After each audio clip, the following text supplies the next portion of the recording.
So with that, I want to introduce Rick Wolff. Enjoy the talk.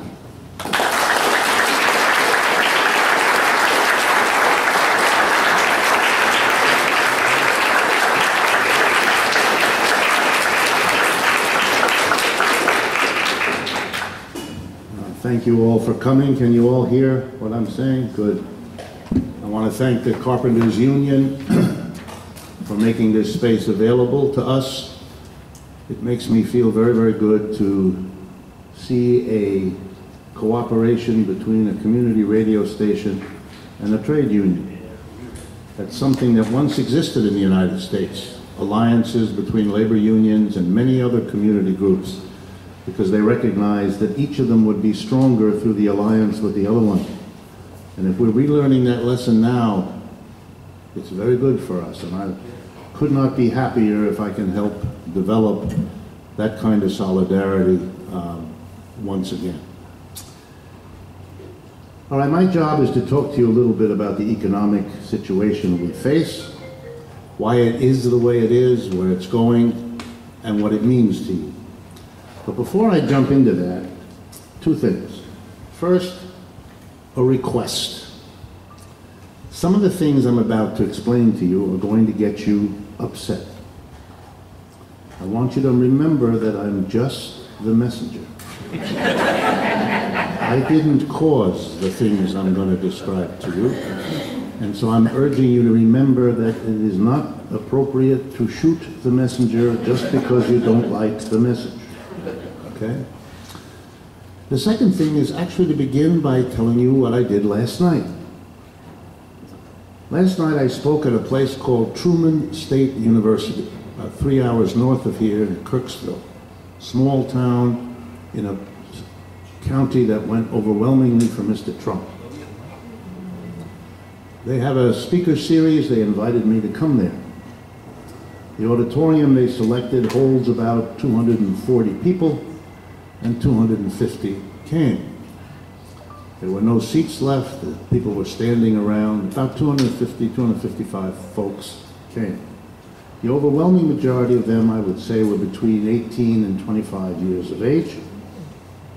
And they were there because they are upset about what is happening in their lives and those of their families. They can't afford the cost of the school. They can't handle the debts. They're frightened about the jobs. They're frightened about the incomes. They're frightened about a lot. Most of them had never heard of me. They weren't there because of me or my performance skills, which I will try to demonstrate to you in a few minutes. They came because they are upset, and the mood in the auditorium was electric. I had what I'm having more and more of, and that I want to tell you about before I jump into tonight's tour. I had an evening that left me with more, not less energy than I began with. Meetings like that are energizing. You come away with reserves of energy you didn't know you had because the mood was so good. These are young people who are determined to change the country, who are not trying simply to solve their problem by finding their own personal escape way. I'll take this course, I'll major in that subject, I'll transfer to over here. No, no, no. They understood that it's kind of too late for that. That to save their situation, they're going to have to change the society and the way it works. 250 people in Kirksville, Missouri felt that way. You multiply that by all the other Kirksvilles in this country, and we win. We will win. And that's already a reality. I make about 2 trips a month. I can't do more, I'm too busy, I have too many other things to do. Last month I made a trip to California, where I go often. I spoke in the First Presbyterian Church of Berkeley, California. It's like one of those mega churches. It holds about 700 people in a huge auditorium. And they are a fundraiser for a local public radio station called KKFI. It's a Pacifica station. Every seat was taken in that place. They sold tickets for $20 a person. And it was like a pep rally. thought about halfway through I'd stop explaining things and I'd just get out pom-poms and jump up and down.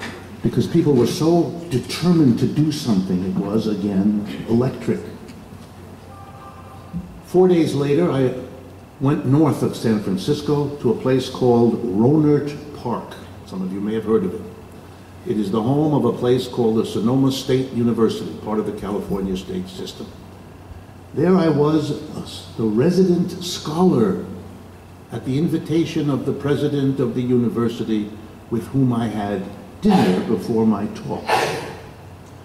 When I discussed with them before I came what they would like me to speak to the public university-sponsored talk I gave in the evening, this is last month, the president of the university said to me, "We would like you to present a criticism of capitalism." You can't make this up. I didn't suggest it, they did. So when I came to their campus and did precisely that, I didn't have to worry for 1 second because I was doing what they asked me to do. America is changing in fast and fundamental ways. You may read about the Tea Party and Trump and all of the rest. Because they get the publicity, they're well connected to get it. But stuff is happening at the other end of the spectrum as fast and as profound as anything happening on the right. You will not hear about it unless people like me who are caught up in it tell you about it, which is why I am doing that now. My last talk on the trip to California was at a place called Berkeley City College, a working class institution that people go to when they have a moment out of their job or at the end of the day to get accredited in credits and so on. The kind of places I really like to go and speak. And that auditorium had about 200 people in it. Again, mostly students, but some faculty and some community people. A few months ago, I was the scholar in residence at the University of Kentucky in Lexington. Same story. The same story. A few months before that, I did a fundraiser for WMNF. It is a very powerful public radio system that serves Tampa, St. Petersburg, and Sarasota, Clearwater, Florida. It is the biggest audience for my radio show, which is now broadcast every week on 75 stations across the United States. Why am I telling you this? Because something is changing in the United States, big time. And I want you to know it so that you don't feel as isolated, as surrounded by people who don't agree with you, as you already do. That is the reasonable result of the last 50 years of this country, where you were made to feel weird, strange, isolated, odd for having the views you do. And it was right for us to say we can't do very much in a society that demonizes us in this way. But that is not the case anymore. If we don't act now, we will have missed a window of opportunity for folks like us that hasn't been here for half a century, and I don't know how long it will last. But if we don't act now, it's on us, because we can. I am a critic of capitalism. I don't like it, I don't think it works real well, and I think the human race can do a lot better. Is that clear? Good.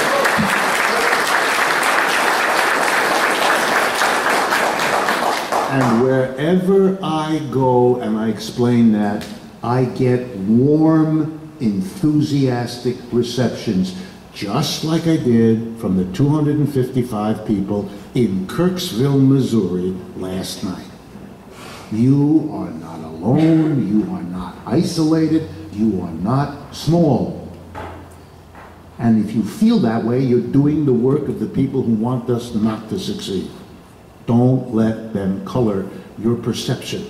And for those of you that are older like me, remember, it wasn't this way before the post-World War II period, and therefore it doesn't have to continue, and it is in fact disappearing. Occupy Wall Street was a major step in getting us to this. Bernie Sanders' campaign was a major step in getting us to this. The story I just told you about what's happening to me is another little step in this process. You can be making the difference in the things you do. So as a person who's one of you, I'm pleading with you. Get going, do things, get together, make organizations, figure out your own ways to move this country forward. It's possible now. It would be a shame for us and our children not to do it. And it's possible now. Okay, let me turn then to the economics of the situation we are in. I meet on a regular basis with pretty famous economists because I went to the right schools, and for those of you who haven't figured this out yet, let me remind you. In our country, it is not what you know, it is who you know. And if you haven't figured that out yet, you will. I promise. So because I went to Harvard, Stanford, and Yale, I know all the right people. My classmate at Yale when I got my PhD degree was a woman, and there were very few women in those days. The woman sitting on my left was a woman named Janet Yellen, who's the head of the Federal Reserve. Right? You become part of an old boy network if you go to these kinds of schools, and so I am.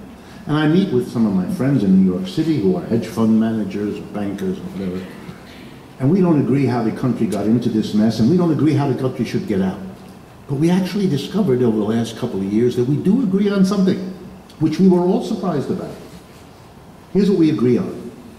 The United States economy is in the worst condition that we have ever seen, any of us, in our lifetimes. That's the assessment right now. And these include very conservative, very left-wing, and all shades in between of perceptions.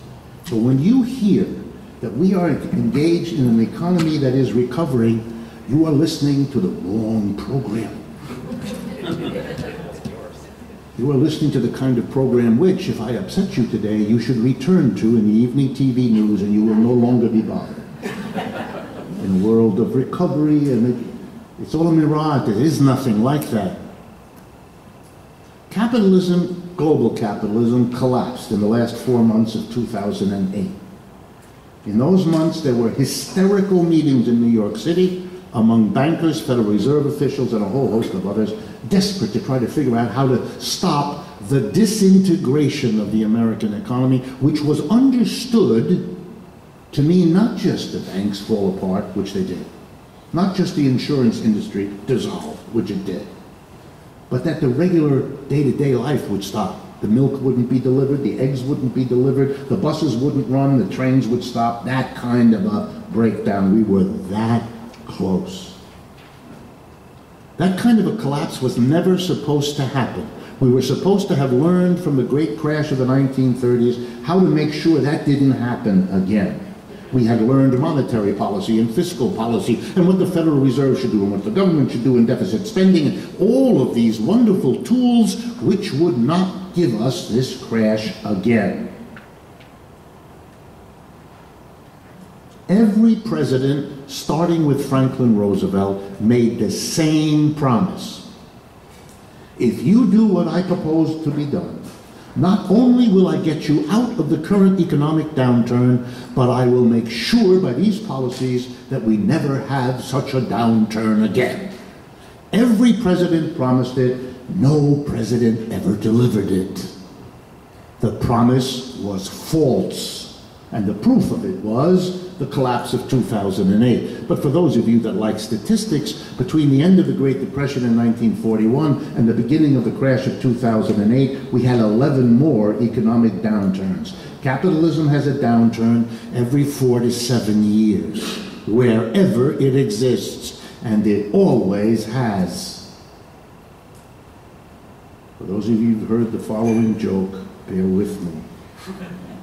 If you lived with a roommate as unstable as capitalism, you would have moved out long ago. And you should wonder why you stay with an economic system that works like this. Every 4 to 7 years, millions lose their jobs. People lose their homes.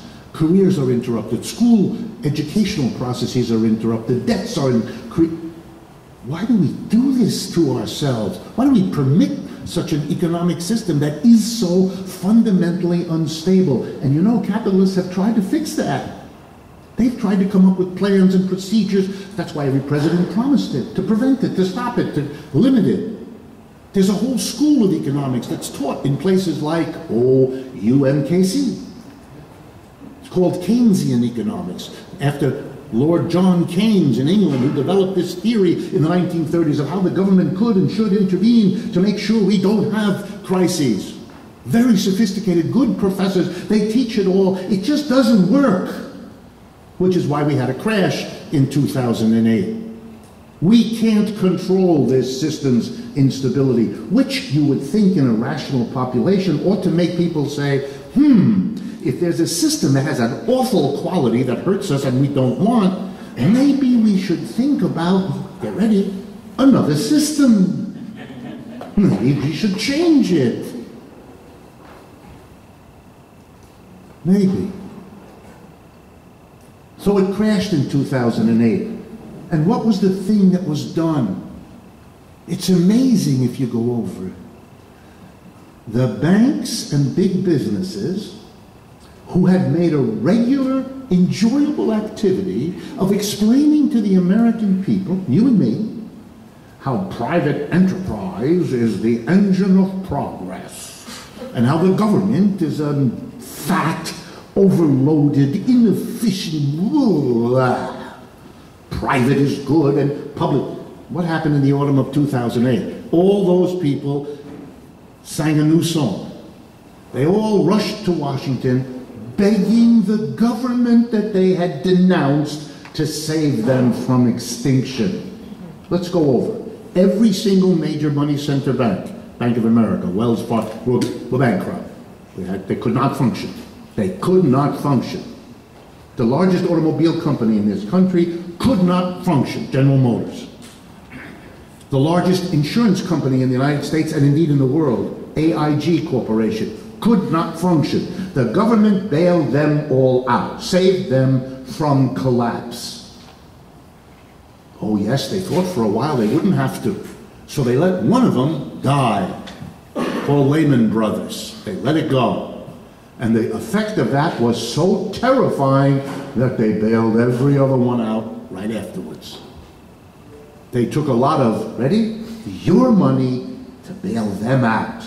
So on behalf of all these banks and big companies, I want to be the first to say to all of you, thank you. Oh, thank you.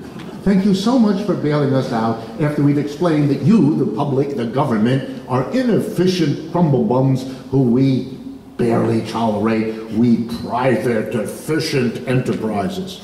They weren't private. I'll take that back. They were private. They weren't efficient. They weren't successful. They were disasters. We bailed them out. Federal Reserve loaned these banks trillions. The U.S. Treasury bought shares of stock, special kinds of shares of stock in the banks, wonderful shares of stock. They're called non-voting stock. Here's how it works. The bank gives you a very low value piece of paper, and the Treasury buys the piece of paper, it's a share of stock, for $50 a share. It's non-voting stock. So the government gets to give money to the bank for the share, but the government has no vote over what the bank does. Hey, this is a wonderful idea. You ought to try that sometime. You'll get arrested. But if you're a big bank, you get an award. Depends on who you are. We bailed them out. We bailed out the AIG Corporation. The government simply took it over at the hefty cost of $80 billion. General Motors, the government took over for years. Bailed it out. Bailed it out. You paid for all of that. What did you get? Remarkable. You did save the banks. So again, on their behalf, let me thank you. And you saved General Motors. It continues to make the same mediocre cars it did before. And the AIG Corporation limps along, a shadow of its former self, but it's still alive. Here's the people who didn't get it, bailed out. 5 million people who lost their homes. Too bad, sorry. We couldn't find the money for you. We couldn't save your home, your family, your trauma of going through being evicted, having your stuff thrown out on the sidewalk and having everyone in the neighborhood look at you. Those people we didn't bail out. Wages. Wages in this country have stagnated. For the entire time since the crash, wages have gone nowhere. Profits have gone through the roof because bailing out the banks with your money got them going again so they could make a lot of money, which they did. And General Motors is having a great year or two. It's wonderful. Thank you again. They got bailed out. You didn't. You didn't. Millions of people lost their jobs. Out of those millions, roughly half have left the labor force. They gave up. They are not now living either off their savings, that doesn't last very long, off their friends and neighbors, that lasts longer, or doing something which the government doesn't keep track of. Let me say that again. Living off something the government doesn't keep track of. One more time. Doing illegal things that they don't want anyone to keep a record of. One of them is ravaging this country. It's called the opioid epidemic. When I went to Kentucky last spring to be the scholar in residence at that university, I talked about capitalism, and they listened very attentively.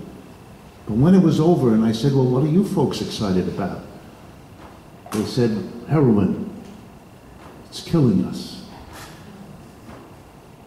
White people's heroin is killing us.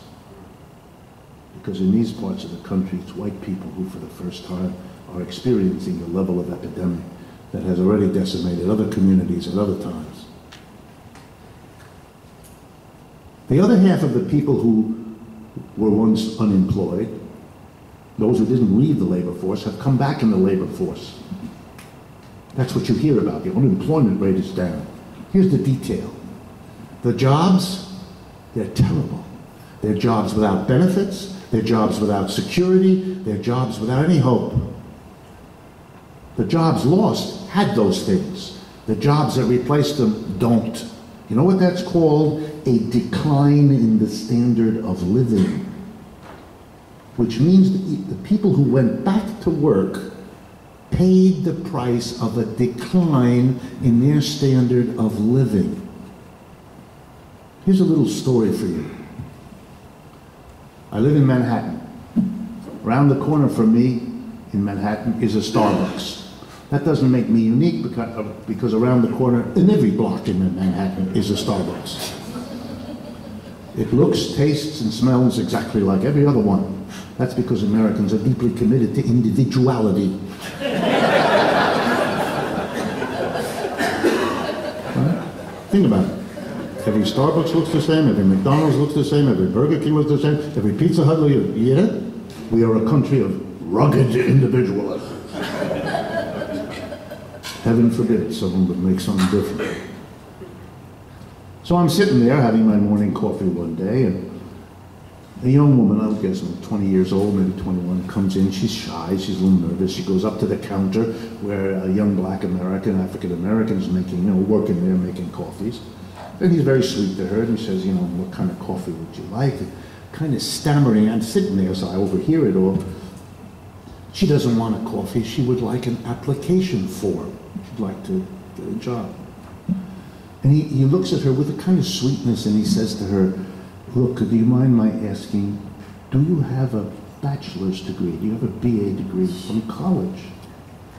And her face falls, and she says, no, I'm in college, but I dropped out because I have to make some money, which is why I want to get this job here so I can save up some money and go back and get my college. So he says, look, I'll take your form, but I got to tell you, if you don't have a BA, there's no job for you at Starbucks. No job for her to sweep the place, no job for her to make the coffee, which, as you know, takes an advanced PhD degree to manage. Why does Starbucks do that? Because they can. because people are so desperate, are having such a hard time, but they can do that and feel good that they have high standards, leaving, of course, this young lady to slink out the door feeling bad about the situation. That's the job recovery we have experienced. The median income in the United States of a family, that means 50% of the families have more than this, 50% less. The median income of American families is lower today than it was in 2007. What recovery? What are you talking about? And it's 10 years later. For 10 years, the income of those at the top has soared, and for everybody else, nothing except opioids and Trump. Well, that's your reward. That's what you got. That's what the people got. What's going on? It's a system that works like this. That's how this system works. And this system has a name. It's called capitalism. I'm going to come back to that in a few minutes. But before I do, I want to tell you about the other big problem of capitalism, despite or besides the instability, the producing of these crashes in the 30s, now with all of the stories I've just told you. I want to switch your attention for a minute to the next big virtue of capitalism. Here, ready? Here it is. It's called inequality.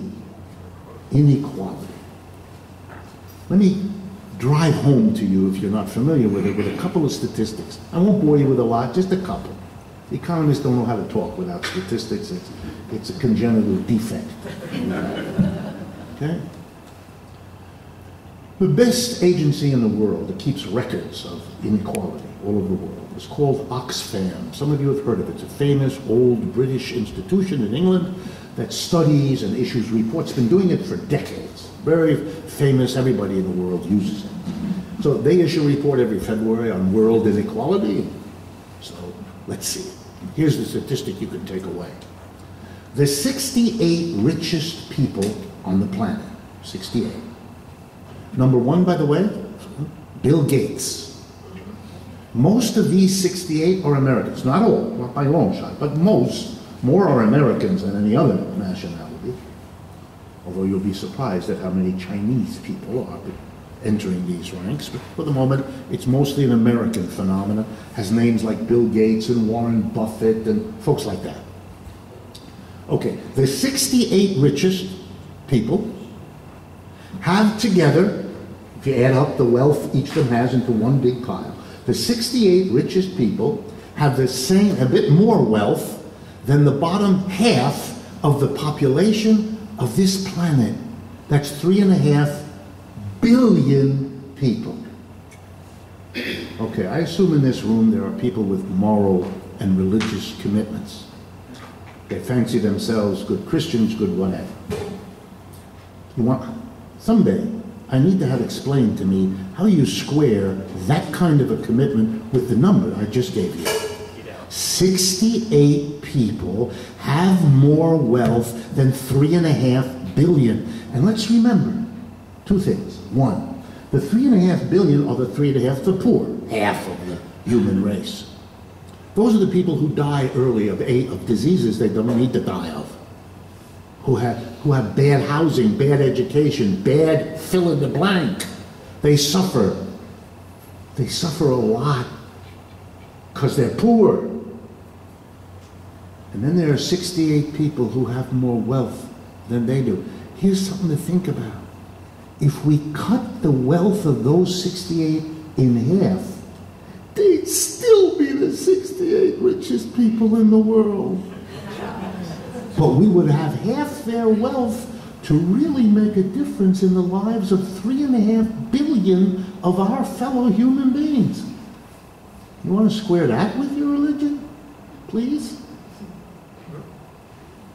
Now let me drive home.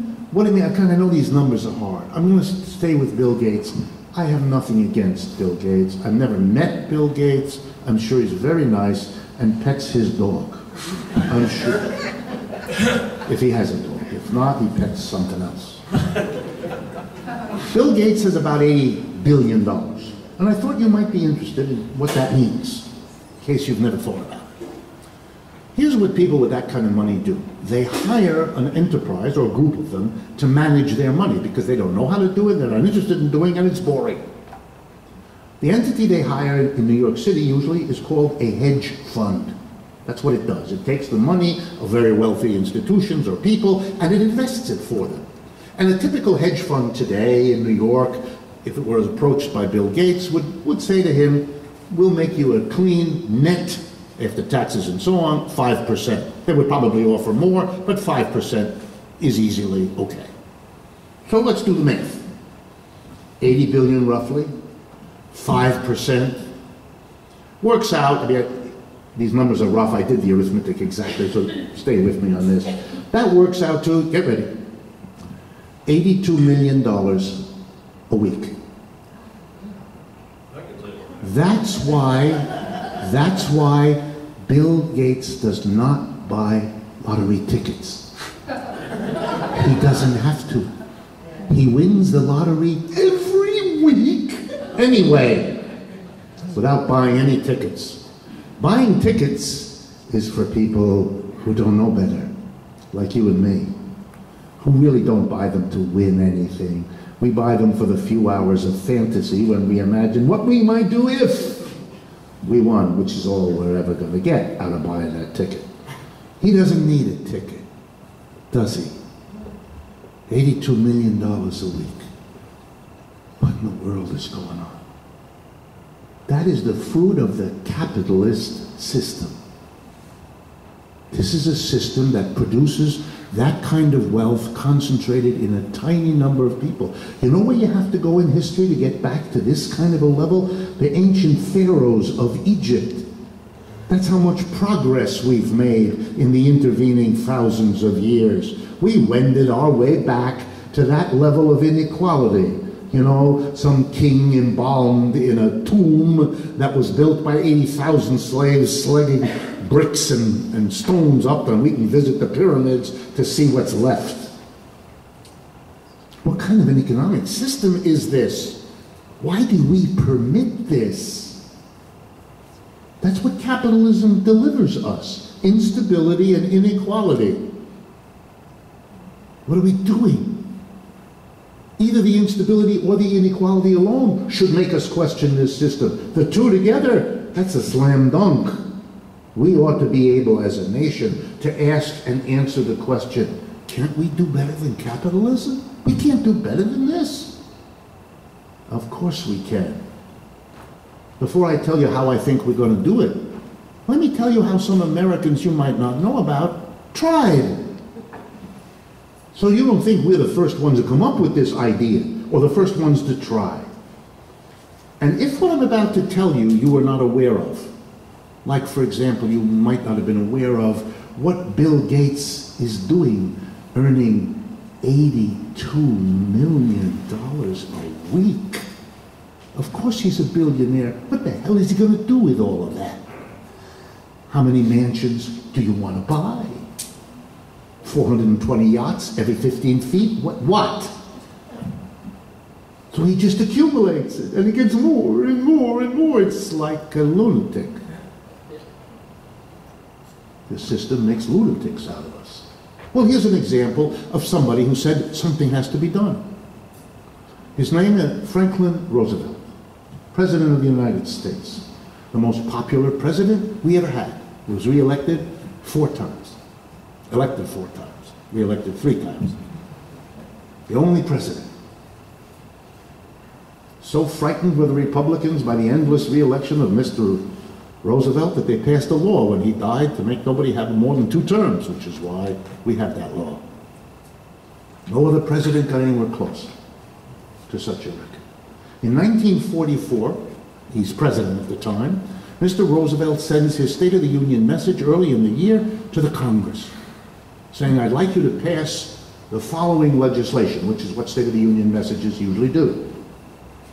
He said, I would like to have an income tax whose top rate is 100%. Let me explain to you what this means.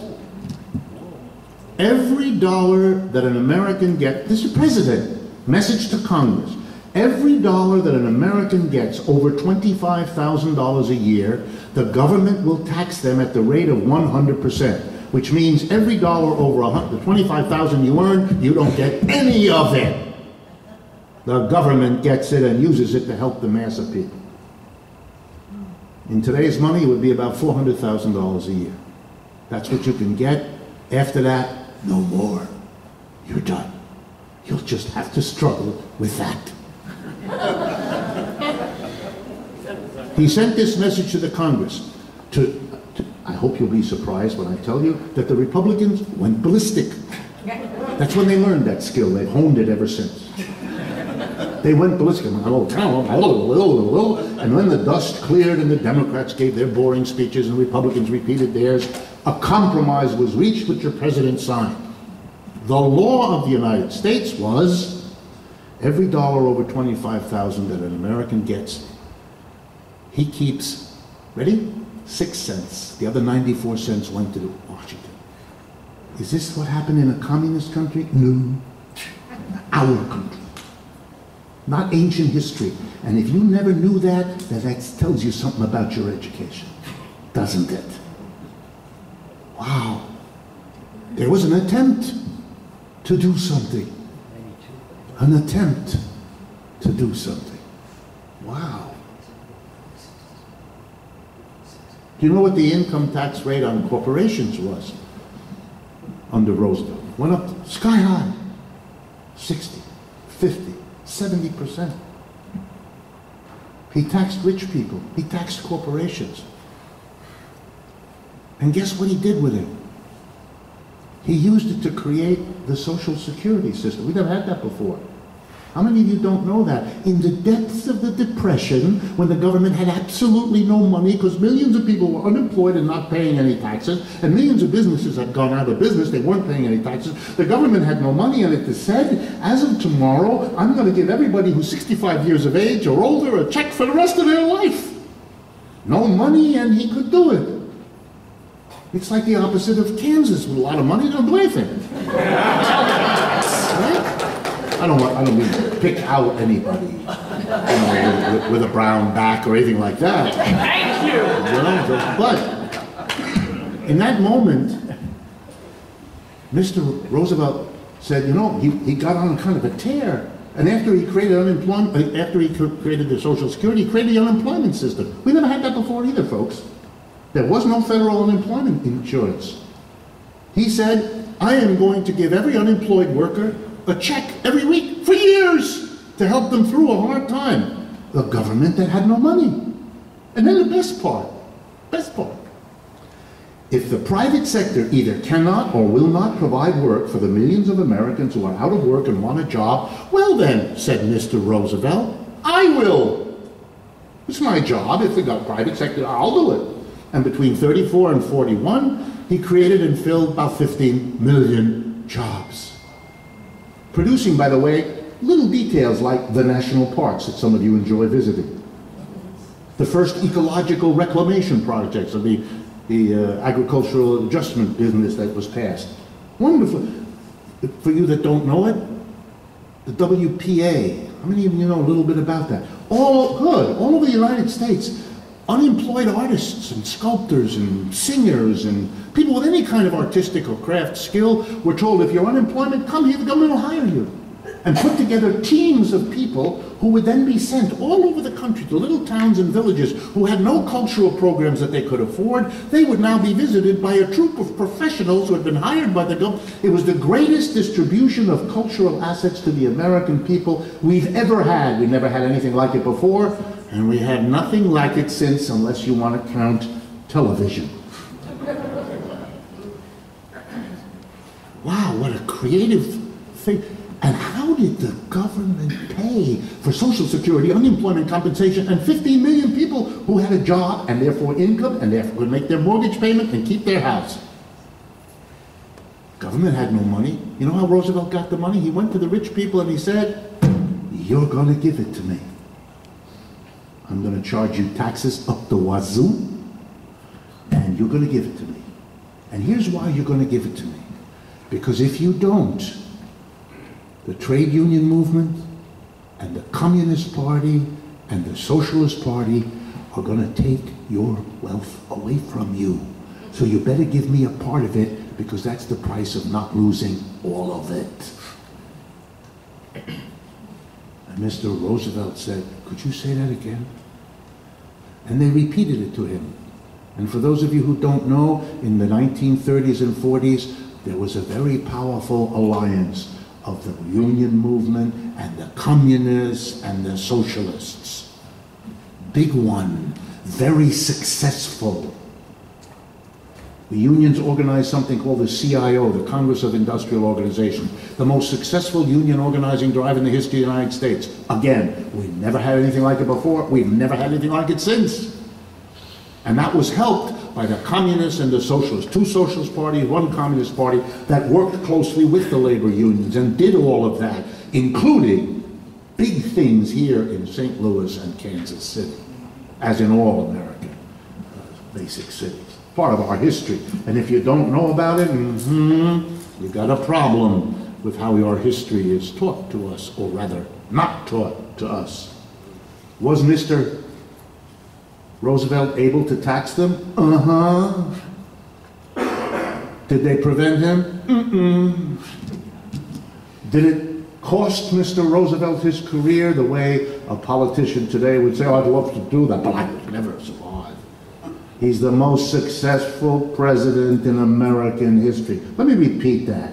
The president who taxed the rich to help everybody else wins the prize as the most successful president. You kind of wonder, just for a minute, why Mr. Obama didn't try that. Who knows? And at the end of the war, again for your history, at the end of the war, the right wing, the corporations, who were horrified by what they had been taxed, and the rich who were horrified by what they had been taxed, they knew they had to undo this. And at the end of the war was now over, the president died about the same time, and now it's late 1945 and 46, and the right wing says, our problem wasn't Roosevelt. He would never have done this. He's a son of a good American family with another president a while ago. He did that because he was pressured by the unions and the communists, and he was right. So they reached a strategy which the right won. Our problem isn't the Roosevelt, and it isn't the Democrats. Sorry, forgot to do this. I always forget this. But he's reading.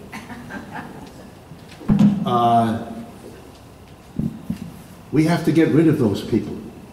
We have to get rid of the communists and the socialists and the unions.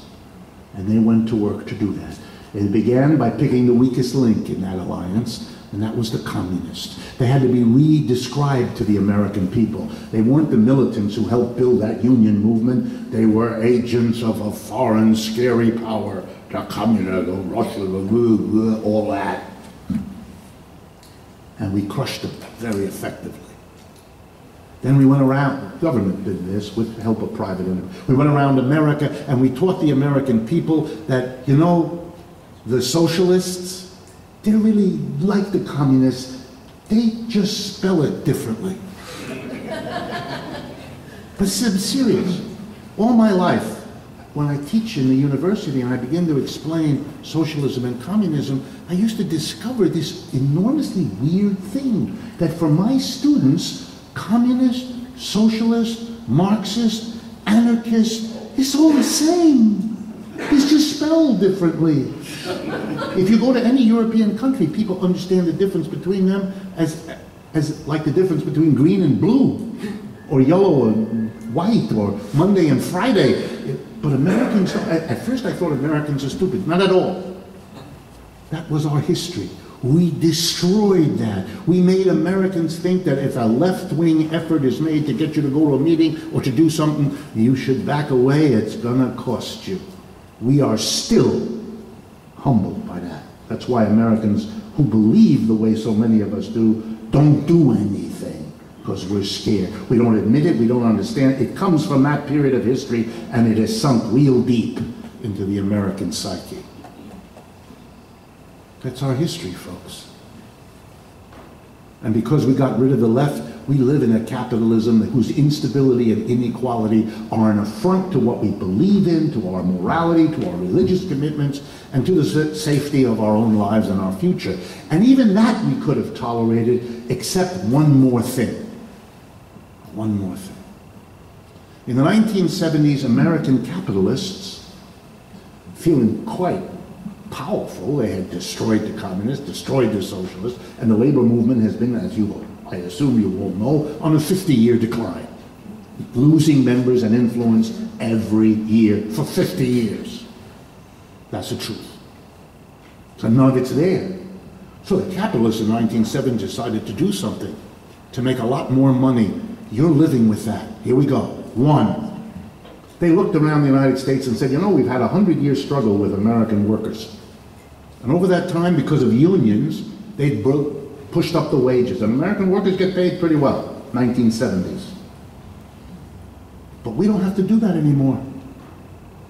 With modern jet travel and with the internet, we can produce in China, in Brazil, in India. What are we paying high wages here for?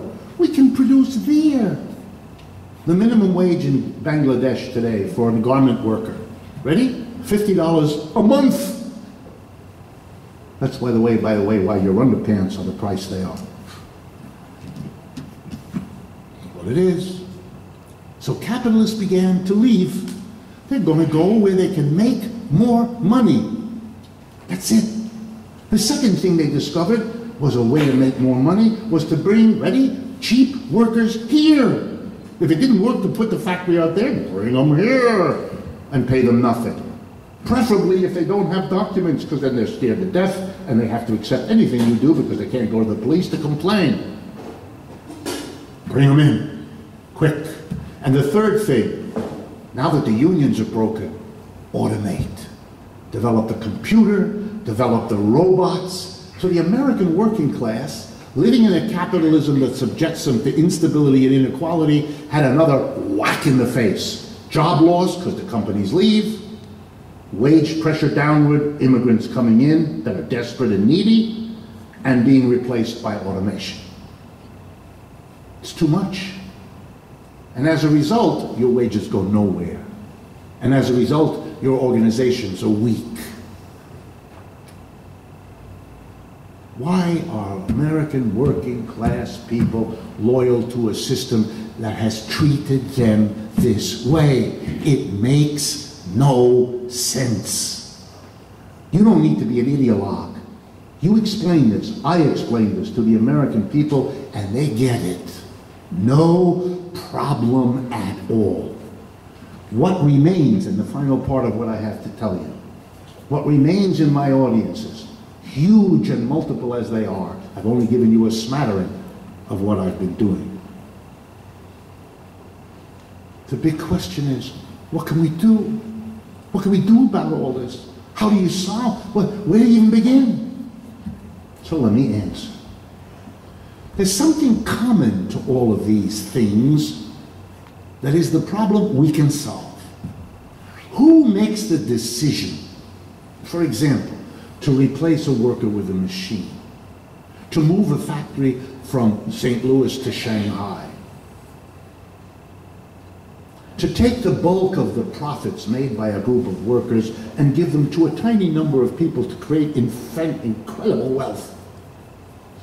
Who makes these decisions, and many more? There's a very simple answer.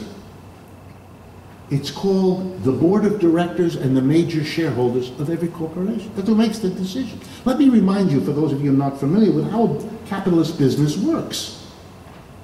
Most of you and I in this room, we go to work for a corporation of one kind or another. We are the employees. We come at 9 in the morning or whenever it is. We leave at 5. We do our job. We have our lunch in a big hurry. We go to the bathroom twice. You know. 5 out of 7 days, and then, and each night we go home, And we're really thrilled about it. You know how we know we're thrilled about it? Because on the way home, we stop at a place which offers us a happy hour. Helping us to remember, in case we forgot, what was the different quality of the preceding 8 hours, for which we need that offset. And we stop and we lubricate, and then we go the rest of the way home. We do what we're told, don't we? We cross that threshold, and the boss says, sit there, work with that machine in that way. And when you're done using your brains and your muscles to produce whatever that company makes, your job is to get out of there. Get your coat and get out. You know what you produce? That's ours. That stays here. And if by mistake a stapler is in your pocketbook, you will lose your job, which you know, which is why you put the stapler elsewhere. Right? No one in this room, but other people do that. Right? Who tells you where to sit? The board of directors. You know how the board of directors works? Every corporation has a board. It's the law. Every corporation has a board of directors. Typically 12 to 20 people. That's all. Very small. You know how you get to be on the board of directors? You have to be elected by the shareholders. That's how it's done. Every year, shareholders elect the board of directors. If you're not aware of that, that's because you're not one of them. Which may come as a shock, and I'm sorry to bring you this news, but you're not. And I can see from some of your faces, you just made a decision, you're aiming at that. You hope to get to be that. Good luck to you. Here's how it works. Every share is one vote. So if you own no shares, that's how many votes you got. Zilch. Most workers in most factories have no shares. So they have no influence at all. Same in the office, same in the store. If you own 1 million shares, you get, ready? 1 million votes. Turns out that 1% of shareholders in America, 1% of shareholders own about 2/3 of the shares. In other words, that's the 1% that the Occupy people helped us understand. The 1% who decide who's on the board of directors. Here's what the board of directors decides. What the company produces, how the company produces, where the company produces, and here comes the good one, what to do with the profits that the company makes. That's how a company works. So let's review. The decision makers are the board of directors, 12 to 20 people. The major shareholders, 12 to 20 people, 24 people. How many folks work at General Motors? 100,000. Whoops. 100,000 people take orders.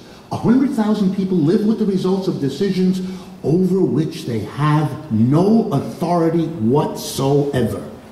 A capitalist corporation is an anti-democratic institution, isn't it?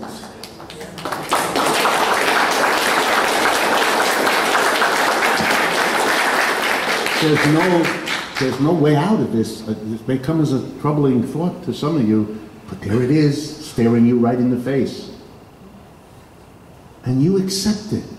And it's kind of remarkable, because if you think about it, where do adults spend most of their lives? At work.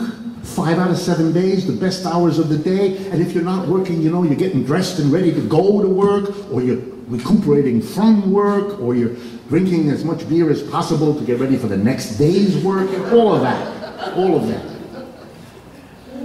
So if you believe in democracy, I mean really, as opposed to verbiage, then the first place it would be instituted is at the workplace, because that's where you are more than any other place. But you live in a country which prates about democracy morning, noon, and night, and there isn't any where you spend most of your time, and there never was, and you didn't worry about it, did you? So stop talking about democracy on the 4th of July. You're a hypocrite at best. Wow. But it isn't just a question of democracy.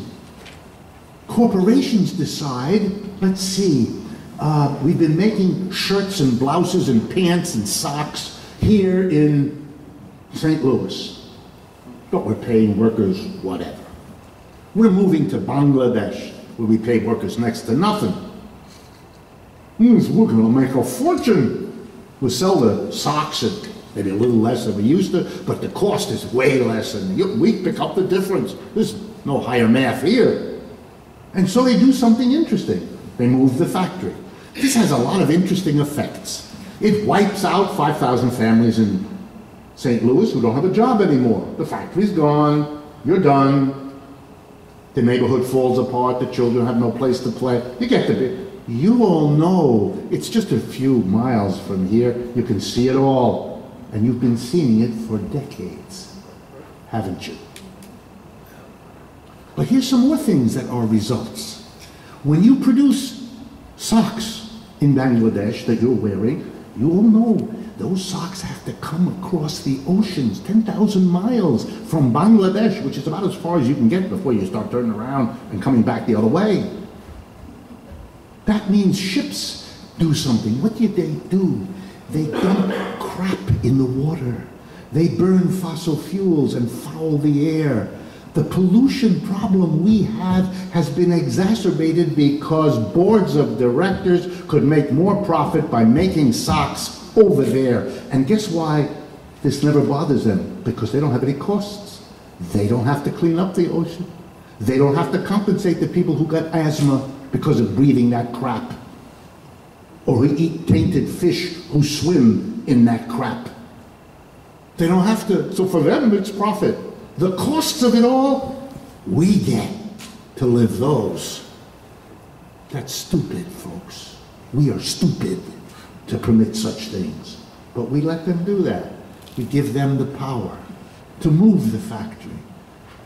No matter what the social cost. Here's the best part. Every year at Christmas, the head of the board of directors has a Christmas party for the corporate employees. They all get together in a decorated room, and everybody drinks too much and kisses the wrong person in the wrong way. You know, Christmas joyness, right? And then the chairman of the board of directors gets up and makes a speech on wobbly legs because he's drunk. And he says, I want to thank all of you, who all of you helped make this company profitable this year, and I appreciate it. And then he falls off the table. Right? Now notice what he admits. Everybody in the company helped to produce the profits. But who decides what is done with the profits? The board of directors. Not the people who help produce it, who have no say over it. And guess what? This is going to come as a real shock to many of you. What do you think the boards of directors and major shareholders do with the profits everybody helped to produce, but they decide how to use? They give a disproportionate portion of it to themselves, of course. That's why they have those high salaries. That's why they pay out in dividends a fat portion of the profits to the major shareholders. That's why there are rich people like Bill Gates, because that's how they distribute the wealth of the Microsoft Corporation. They give a lot to, you guessed it, him. Let's do it again. We all work, we all help to produce, we all contribute to the profits. How do we know that? The drunken chairman told us on Christmas. We know. But we have no say over it. No democratic control whatsoever over the fruits of our own labor. You know what that's like? That's like being a slave. They don't call you a slave, but you're a slave. Not a slave like African Americans in the South, but a slave like black and white people today who permit this crazy undemocratic outrage to persist. So what is the solution? Well, it kind of jumps out at you, doesn't it? The solution is to not permit this way of organizing the production of goods and services to continue. This crazy arrangement in which a tiny number of people with no democratic control can decide what to produce, how to produce, where to produce, and what to do with the profits. And the solution? Easy. Democratize the enterprise. Here's how it works. Every day, workers come to work, they do their work, And then once a week, once a month, it doesn't matter. The workers all get together and decide democratically what to produce, how to produce, where to produce, and what to do with the profits. And believe me, folks, you don't need to be a genius to understand. Suppose the question comes, should we close the factory in St. Louis and move to Shanghai? That would take the workers, I don't know, 6, maybe 7 seconds to decide. We ain't going anywhere. End of discussion. And why would the workers do that? Because they're not going to eradicate their own jobs, destroy their neighborhoods, screw the banks that lent them money, stop paying taxes to the community that pays for their schools. Come on, they're not going to do that. You wouldn't have had the exodus of American industry because they wouldn't have permitted it. End of story. And let's talk about distributing wealth. At the end of the year, the corporation has profits. If it's a worker collective, if it's democratically run, the workers all get together and decide how to distribute the wealth, the profits. You think they're going to give a few people billions of dollars while the average person can't send their kid to college? Not going to happen. They won't pay everybody the same. They'll have some differences, but nothing like what we have. You want to do something about inequality? Here's the solution. And folks, it's the only solution. You know how we know that? Because we tried everything else. We have every kind of tax arrangement, every kind of redistribution. We tear ourselves apart as a society over the redistribution of wealth. Mr. Trump and the Republicans tried from November 9th when he was elected to today to get rid of the Affordable Care Act, the Obamacare, in order to stop taxing wealthy people who had to pay for that.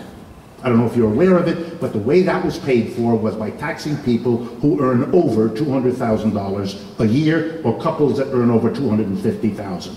That's who had to pay for it. And that's why the Republicans went against it, because that's their patronage, that's their people, that's their support. And they were delivering to them what they had promised, a tax cut, a wonderful one on the rich. The rest of the conversation is irrelevant. And if that meant depriving 24 million people of coverage, all the rest, the talk about mandates was all noise. We don't want to have a mandate telling us what to do. Americans, Fred, bear with me. There's a law in this country for about 150 years. If you have a child, you're mandated to send them to school. And if you don't, we're going to arrest you. We managed to live with this mandate. Mandate. If you have a car, you have to buy car insurance, or else we punish you. There's hundreds of mandates on us. Affordable care is just another one. The Republicans say, we don't want to have a mandate. What? Where do you live? On the moon? What is this? It was about taxes. And today, it failed. We couldn't get it done.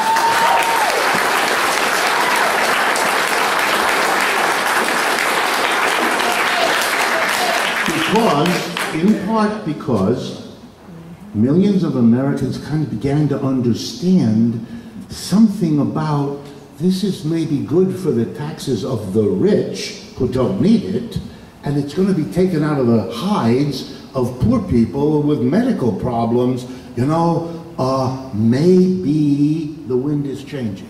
Maybe people but it's the same issue. Why do we permit? And you know what the rich folks at the board of directors, you know what they do is they accumulate wealth. They're not stupid. They know that they're accumulating wild amounts of wealth in a country that allows everybody to vote. That's very dangerous, because it's only a matter of time before the mass of people decide, gee, we have the majority of the votes, and we can take it away from them with the votes. We can undo with the votes what they've done with the economy. Oh, let's try that. And because that's a danger, they have bought the political system, so we can't. That's what they did. And that's the logical thing for them to have done. They're using the money we give them that they take for themselves to prevent us from getting it. We are a joke. And believe me, there's plenty of people at the top who are enjoying the joke on us. The solution is to democratize the enterprise. To bring democracy to the enterprise and say, If the mass of people collectively in each enterprise made the decision of that enterprise, we wouldn't have the inequality we have today, we wouldn't have the loss of jobs, we would have a radically different economy, one that actually solved these problems rather than spinning our wheels, trying something that fails, fails again, doesn't last. There it is, my final point. In case you're wondering, as I know people do when I say this, that this is a lovely idea, but it could never work, or it's beyond hope, or it never succeeds, I'm going to end by telling you where it is happening, so you know that this isn't a new idea, and this isn't pie in the sky. The most successful example of this is called the Mondragon Cooperative Corporation. It's the 7th largest corporation in Spain. It exists in the Basque region, which is a northern part of Spain. Here's the story, very quick. In 1956, a Catholic priest, Spain is a Catholic country, the Basque people are Catholics. So in 1956, a Catholic priest named Father Arizmendi makes a joke to his Catholic parish. If we all, they're all unemployed, it's very poor up there. If we wait for an employer to come here and give us a job, we'll all die of old age before that happens. So let's hear what we do, he said. Let's become our own boss. We'll set up a business as a co-op. So under the protection of the Roman Catholic Church in Spain, Father Arizmendi sets up a co-op with 6 workers. Over the last 50, 60 years, that company has been very, very successful. That's why today it employs 100,000 people. It is the most successful cooperative, worker cooperative in the world today. It has its own university, it has its own bank. In the university, they teach courses open to anyone, anywhere. How to set up a co-op, how to finance a co-op, how to run a co-op, how to solve the problems of a co-op, how to coordinate among co-op, all of it. We don't need to reinvent the wheel, we don't have to start from scratch, it's all there. And if you didn't know that, that's your education, I guess. Sorry, but what can I do? Here are a couple of the rules of the co-op, Mondragon, adopted by the workers together. Nobody can make more than 8 times what anybody else makes in any co-op. You know what the ratio in this country is? 300 to 1. CEO gets roughly 300 to 1 for a large corporation. There, nobody can, guess what? They don't have inequality of income. Problem solved. Didn't take 40 years, didn't take lots of legislation. Bingo! You don't have to struggle over redistribution for a simple reason, because you didn't distribute it unequally in the first place. You know what we do? It's like this. It's like, I have 2 children. When my kids were young, occasionally my wife and I would take them out for ice cream. Now you have a choice if you get 2 ice cream cones. One thing you can do is give the 2 ice cream cones to one kid. And then you can give a lecture to that one kid about why he or she should redistribute the wealth to their sibling. You can do that. This produces a level of sibling hostility that will haunt these people the rest of their lives. You can struggle over the redistribution. But most of you would understand there's a much better solution than coming up with a clever way to get them to redistribute. Like, look dear, and snatch one away. That's a redistribution program. Here's the better way. Give each of them 1 cone, you idiot. Then there isn't a problem, is there? If you don't distribute the income unequally, you remove the need to fight each other over getting it redistributed because it's so unfair how you did it in the first place. Come on, these are not, that's what worker co-ops do. Let me give you a second example. In Italy, there's a whole region called Emilia-Romagna, a very famous part of Italy. In that part of Italy, co-ops are very successful. And co-ops do 40% of the business in that region of Italy. By the way, why would Italy have so many worker co-ops? Simple reason. There are many reasons, but here's a big one. 1985, in Italy, they passed a law. It's called the Marcora Law, the name of the Italian legislator who got it through. The law says if you become unemployed in Italy, you have 2 choices. The first choice is like what we do in this country. You can go and get a check for a year or so while you're unemployed. But you have a second choice. The second choice is this. If you get 9 other workers unemployed like you to do what I'm about to describe, to all do the same thing, here's what the government will do. We'll give you your entire unemployment right up now as a lump sum today. And we'll do it for all 10 of you.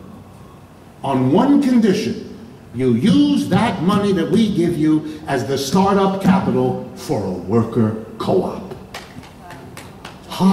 Been on the books now since 1985. Has it ever been proposed in the American Congress? No. Has it ever been discussed in the American Congress? No. How many of you knew about it? Don't raise your hands. Why don't you know about it? Well, it's the same story. All over the United States there are worker co-ops. The biggest source of worker co-ops we now work with. And here it is, it may surprise you. It's not workers who want it. There are plenty of those who are doing that. But what's coming to us at Democracy at Work in New York are the following: 60 to 70-year-old American couples who started a business 30 years ago, who did it well, who accumulated their business, and they're now 60, 65 years of age, and they don't want to do this business anymore. They want to travel. They want to see the world. And their children have other lives and don't want to continue in that business. So they got 66 employees, to pick an example, and they're in Sheboygan, up in the north, and they're upset. What can they do? They could close the factory. They don't want to do that. That's their life work. They developed that thing. They're proud of their little baby business. Plus, they don't want to destroy the lives of those 66 people. So they don't want to close it. Well, they could sell it to another business, but they don't want to do that for the same reason. They don't know what that other business is going to do next week, next month. And they could go public. They could sell shares and give it to, but again, it's the same problem. So they're agonized. What are they going to do? We arrive and we say, hey, we got a solution for you. Sell your business to your own workers. Let them continue it as a worker co-op. They keep their jobs. The town keeps the business. The taxes keep getting paid to the community. It's the solution you want. It's the only solution that's secure for you. Well, you convinced them. And now the only problem that remains is the problem, how are they going to get the money, the workers, to buy this thing? Well, here's the solution that they have come up with in England. England, which is way ahead of us on this. England has something called the Labour Party. It's the number 2 party there. The Conservatives are in power, the Liberals are the outs, like Republican and Democrat. The head of the Liberal Party looks like, sounds like, and is like Bernie Sanders. The difference is, he won. Jeremy Corbyn. Yes, we can. Name you should remember. Jeremy Corbyn is the new head of the Labour Party. About a year he's been ahead of it. Here's the plan of the Labour Party, folks. The plan of the Labour Party, if we win the next election, which I believe is next year in England, we become the government, and they have a perfectly good chance. The law, we will pass a law, and here's what the law will say. Any business in England that's now existing can continue the way it is. But if and when that business says it's thinking of closing down, or if and when that business is saying it is going to put itself up for sale to another business, or if and when that business decides to become a public company with shares and all of that, the law will say before a business can do any of that, it must offer what's called the right of first refusal to its own workers to buy the business. They have to do that. And now comes the best part. And where are the workers in every enterprise going to get the money to do it? And Mr. Corbyn smiles and says the British government will lend it to them at a very low interest rate. And why? Because we are going to build in England a worker co-op sector of our economy. Everywhere, everywhere. We're going to give the British people freedom of choice. If you want to go to work in a top-down capitalist undemocratic enterprise, you're free to do it. But if you'd like to work in a democratically run enterprise, we're going to give you that choice. By the way, that's a choice that Americans don't have, because we don't have that sector yet. We're going to be able to buy from a worker co-op or for a capitalist enterprise. You can choose. You can use your dollar to buy a shirt from one or the other. Make your buying power vote. So it's already happening around the world, friends. Worker co-ops are a real, live, existing thing. The only amazing thing is why we don't do it. And the American people will support this in huge numbers. You know why? Because in a way, and this is my closing comment, what I'm proposing, I'll be honest with you, this is what socialism is going to mean in the 21st century. It isn't going to be about the government taking things over. It's not going to be about that. It's not going to be the government planning, and it's not going to be about that. Maybe secondarily, but not primarily.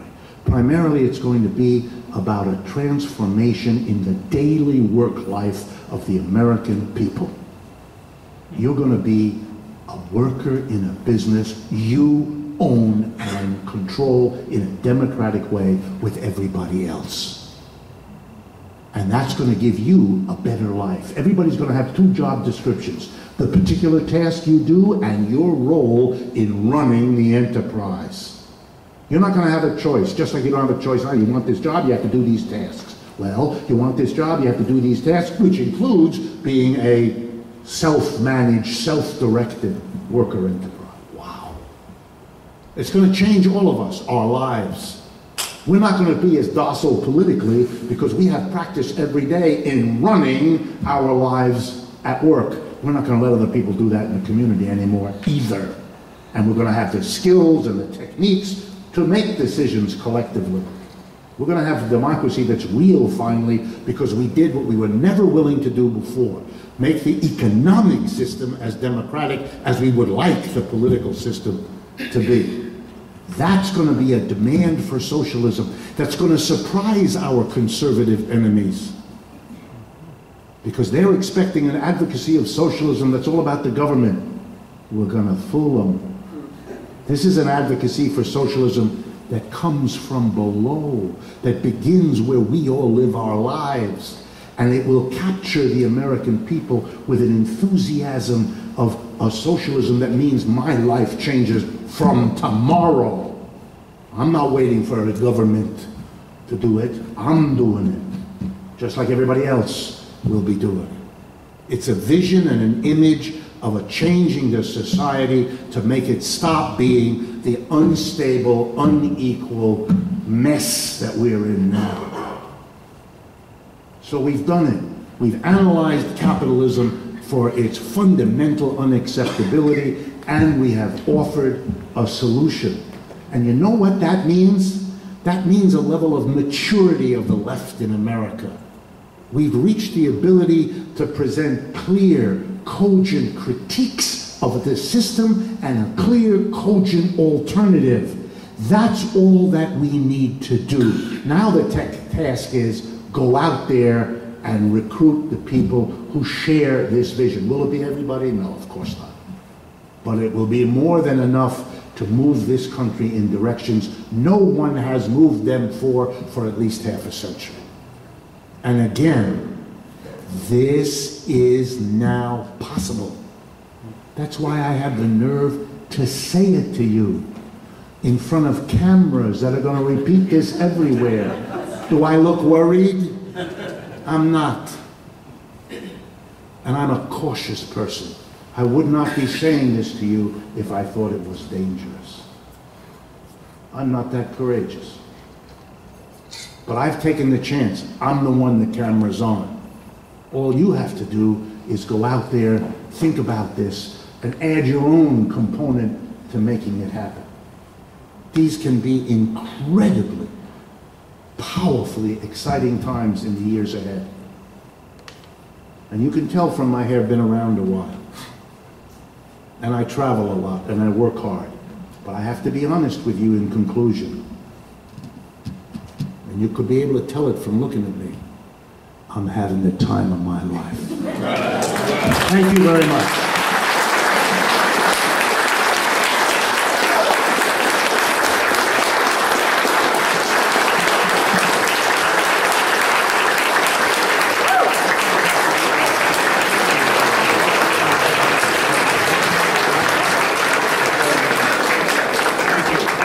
Thank you. So if you have to leave, do so quietly because we're going to take some questions. Who's got Here's the one? microphone. Oh, great. Okay, so Spencer's, okay, go. Yeah, I can hear. When you were speaking towards the end, when you were talking about what could be, the room looked really quiet and people had stretched up looks on their faces. Why? That's a question for you if you've seen it. I mean, is it because of the education that we are so afraid of change? No, I don't.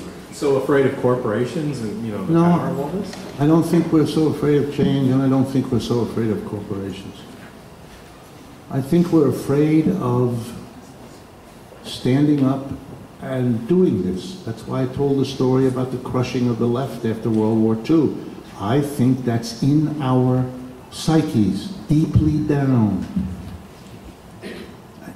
It's dangerous, but I'm gonna use a couple of metaphors to try to get it across. I had two children, a son and a daughter.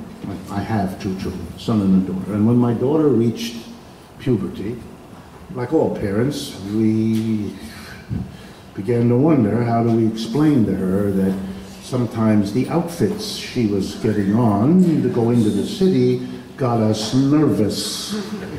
You know, you don't want to be a fuddy-duddy, and you don't want to, you know, some of you have been in that situation. So how do you, well, we did our best. I'm sure it was mixed in the quality. Well, my daughter, who's much older now, and who is, by the way, a psychotherapist, perhaps because of how we didn't do it well, who knows. But she has talked to me often, now that she's a professional in this area, that how deep into the psyche of young women these difficult messages work. How years later she would go to buy a blouse and she'd go into the dressing room and try it on, look in the mirror, and if it had a certain look, even though she liked, she'd put it away because it was that look that her mother gave her to understand, and not a good idea. Don't do that. It's like that. It's this deep, unformed, inchoate, vague feeling.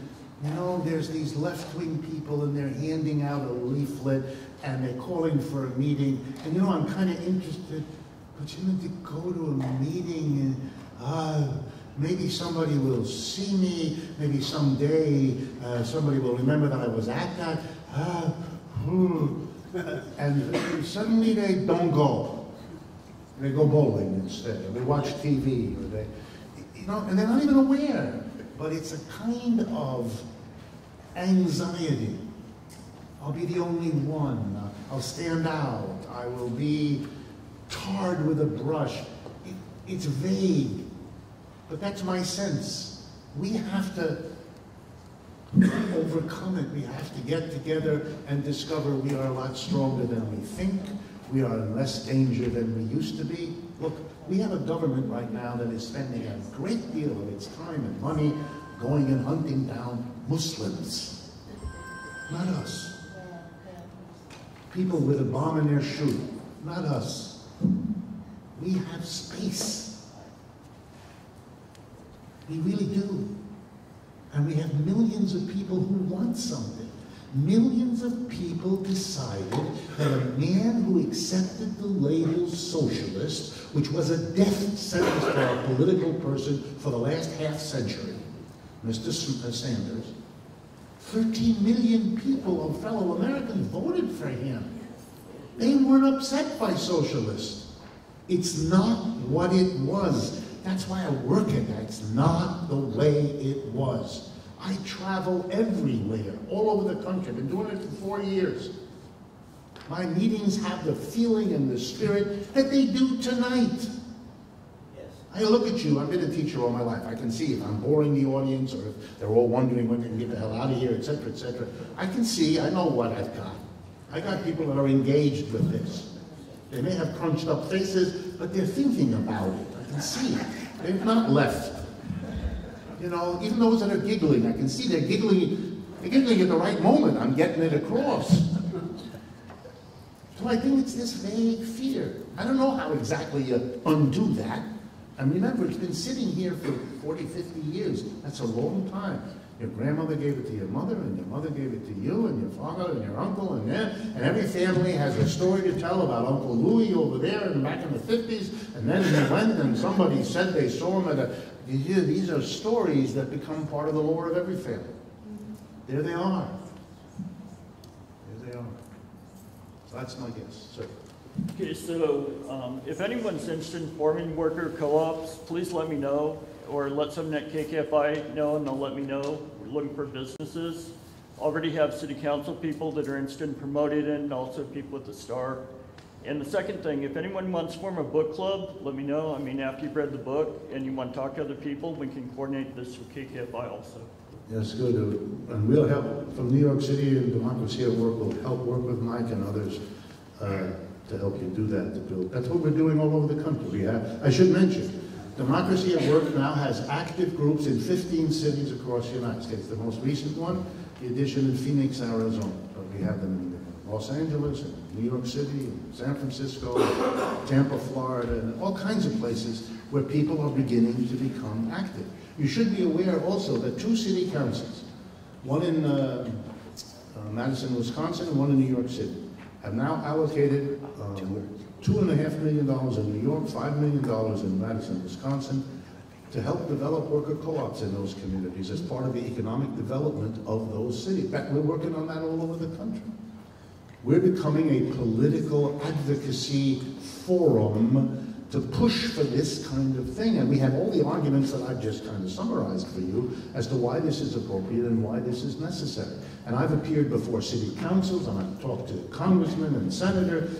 I can tell you this, as they like to say in Washington, this proposal has legs. It has some traction. It moves because it's new and it's different, and it offers concrete examples like the Mondragon or Italy or Port Townsend, Washington, where the What? food co-op, the food co-op in Port Townsend, Washington, is bigger than any grocery store there. Right, and co-ops are all of all different kinds. We focus on worker co-ops, but consumer co-ops like the food co-ops around the country, credit unions, which are basically co-op bank type of situation. There's a lot of this. This is very old in the United States. If any of you wanted to see an example, by the way, of an early American co-op, very profound worker co-op, then go up to Pittsfield, Massachusetts, unless you have nearby communities. The Shakers, you all know the history of the Shaker movement. Are you with me? The Shaker. It's an early American Protestant religious community who, I think this is okay to say, right? It's not a church. Okay, they didn't believe in sex. So that's why they shook. They got together and everybody... Seriously. Hold it. It's not meant to be comedic. They had shaking ceremonies where they discharged the energy that you might otherwise have discharged in another way. Leave it at that. And as somebody, I heard someone say, well, this makes problems for the long-term survival of this group. How did they've existed to this day, so they obviously solved that problem. You might be interested to know how they solved it. Starting in colonial days, Shaker communities, and if you ever want to go Pittsfield, Massachusetts, there is a continuing Shaker community that will take you through like a museum and show you what a worker co-op was and how successful it was. Here's what they did back in colonial days. They let it be known that any woman seeking to escape an abusive relationship with a man, presumably her husband, could come at any time of night and day with or without her children to a Shaker community, and with no questions asked, she would be taken in, so would her children, they would be clothed, they would be fed, they would be housed, and no information about them to any authority would be made available. That's how they survived. This was the first American abused woman program, or battered woman shelter type program. Okay, the Shakers did that. What an interesting story. And you know how they did it? They integrated those women immediately into the worker co-op to help develop, and they made the decisions in common, what to produce, how to produce, where to produce, and how to share. I mean, they did it all within the framework of their Christian rituals and beliefs, but who cares? You know, there are There are nuns and monks in the Roman Catholic Church who collectively produce jams and all kinds of other stuff in a collective way like this. Fudge. So, or fudge, or yeah, you name it. But the point is, these are old, human beings have tried to develop collective, cooperative enterprise for a long time. I think now its historic moment to become a general way is here. And I think the religious folks may surprise us because they may see in this a way to make the religious commitments they have actually mean something in daily life rather than be those funny things we say on Sunday before we go back to our real lives and live them in a way that is contradicted by the stuff we do on Sunday. One thing that I remember hearing about you on one of your podcasts is that you have a lot of French relatives. And with the upcoming election in France, and the fact that there are 2 socialist candidates, we're lucky enough here to get 1, I just wanted to know if there was one that you support or if there were any ideas of these candidates that you particularly liked, Benoit Hamon and Jean-Luc Mélenchon, if there's either one that you particularly like or another candidate altogether. Yes, well, my father was born in France. I speak French, I have all my life. And I have relatives in France, so I keep up with it. And I like to talk about France because it's a way for me to provoke Americans. We need their health care. Yeah. I'm going to give you 3 examples. And once again, if you don't know what I just tell you now, that's another quality of your education system. Here's the law in France. You are covered for your medical insurance from the day you are born to the day you die. End of story. And that's been true for many decades.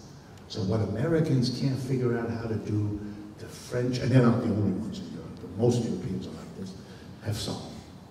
Number 2, when you enter the labor force in France, you graduate high school, or if you go on for more, you graduate college. When you enter the labor force, the law in France says that your employer must give you 5 weeks of paid vacation every year. Right on. Do you understand that? Most of you will not get 5 weeks of paid vacation ever. They get it starting when a 19-year-old who's finished high school, that's what they get. And when you ask them why, they say, because anything else would not be a livable life. A human being needs to have time off. If you're married, you need to have time to work out your relationship with your partner. If you have children, you need to be able to give them the kind of undivided attention that you can never do when you're working a regular job. For them, the notion that Americans don't have this, can't look forward to it, and that millions of Americans now have jobs that have no vacation at all, they don't believe it when I say it. They don't believe it. Here's another example. In France, if you have more than 1 child, if you have a second child, you get a subsidy from the government for every child after number 1 to help you pay for the cost of feeding and clothing and schooling the child. It's an obligation of the government to help you so that having children doesn't become a burden financially because it'll undermine your affection, your love, your care. Does it strike you as reasonable? It should. And they also get help to clean the house. Yes, you have another example. You have many, many weeks of paid maternal leave for the husband and the wife. You get it? Maternal paid leave, paternal paid leave, because a child should have access to the father too. Ha! Whoa! What a weird idea. I could go on for a long time. Ask yourself whether the American working class knows this. They don't. And ask yourself whether that's an accident. It isn't.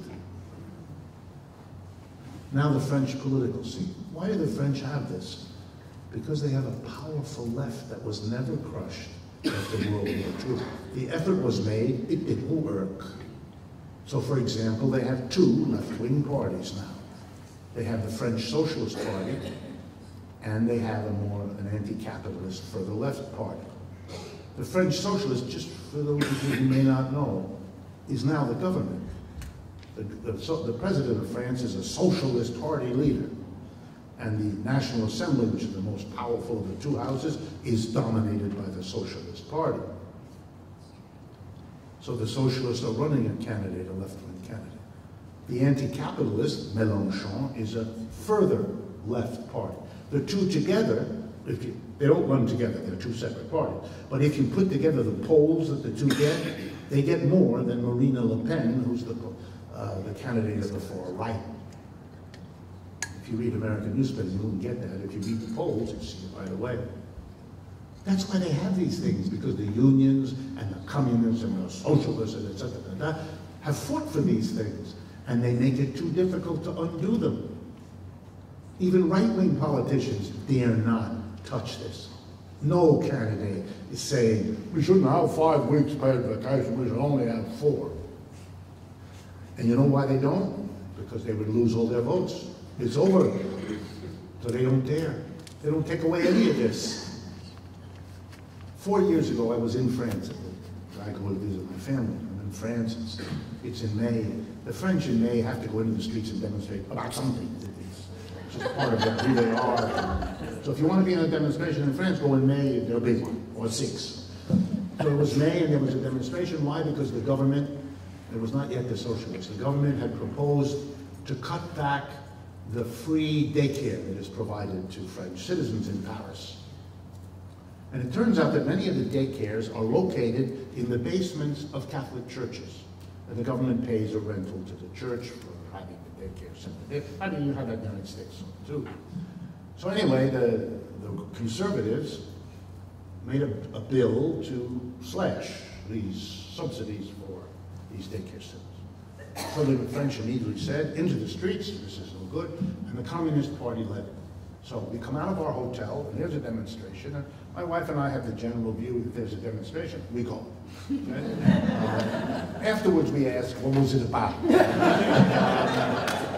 Well, we're so eager to have the United States be a place that does this, that we just need to get into it when there is one.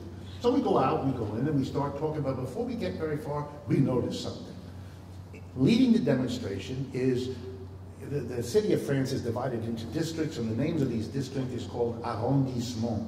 It's the name of the sector. And so the flags of the people at the head of the demonstration are all red. It's the Communist Party chapter of the 8th arrondissement. Okay?